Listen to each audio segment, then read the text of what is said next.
दो मुंह वाली चिड़िया। नंदन वन में एक नन्ही चिड़िया रहती थी जिसके दो मुंह थे। दो मुंह होने के कारण वह चिड़िया दूसरे पक्षियों से बिल्कुल विचित्र दिखती थी। वह चिड़िया एक बरगद के पेड़ पर घोंसला बनाकर रहती थी।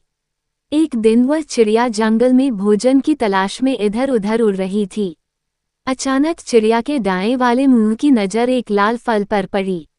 देखते ही उसके मुंह में पानी आ गया और वह तेजी से वो लाल फल खाने को आगे बढ़ी।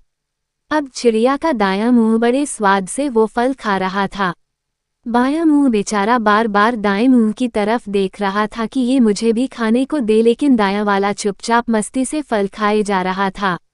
अब बाएं मुंह ने दाएं वाले से प्रार्थना की कि थोड़ा सा फल खाने को मुझे भी दे दो, तो इस पर दाएं मुंह ने गुस्सा दिखाते हुए कहा कि हम दोनों का पेट एक ही है, अगर मैं खाऊंगा तो वो हमारे पेट में ही जाएगा।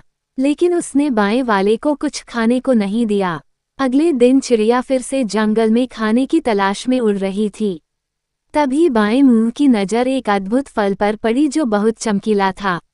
वह तेजी से उस फल की तरफ लपका। अब जैसे ही वो फल खाने को हुआ, तुरंत पास बैठे एक कौवे ने चेतावनी दी कि इस फल को मत खाओ, ये बहुत जहरीला है। ये सुनकर दायां मुंह भी चौंका और बाएं से प्रार्थना की कि इस फल को मत खाओ, ये हमारे लिए बहुत खतरनाक साबित होगा। लेकिन बाएं मुंह को तो दाएं से बदला लेना था। उसने एक ना सुनी और चुपचाप वो फल खाने लगा। कुछ ही देर में चिड़िया का शरीर मृत होकर जमीन पर गिर पड़ा।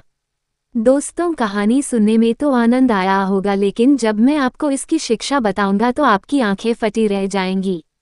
आजकल के माहौल में देखा जाता है कि एक ही परिवार के लोग एक दूसरे से ईर्ष्या करते हैं, एक दूसरे से दुश्मनी रखते हैं। लेकिन जब भी वह एक दूसरे को नुकसान पहुंचाने का सोचते हैं या एक दूसरे से बदला लेने का सोचते हैं तो नुकसान पूरे परिवार का ही होता है। इसलिए एक दूसरे से मिलजुल कर रहें, क्योंकि अगर परिवार का एक भी सदस्य गलत काम करे तो नुकसान पूरे परिवार का होता है। यही इस कहानी की शिक्षा है। धन्यवाद।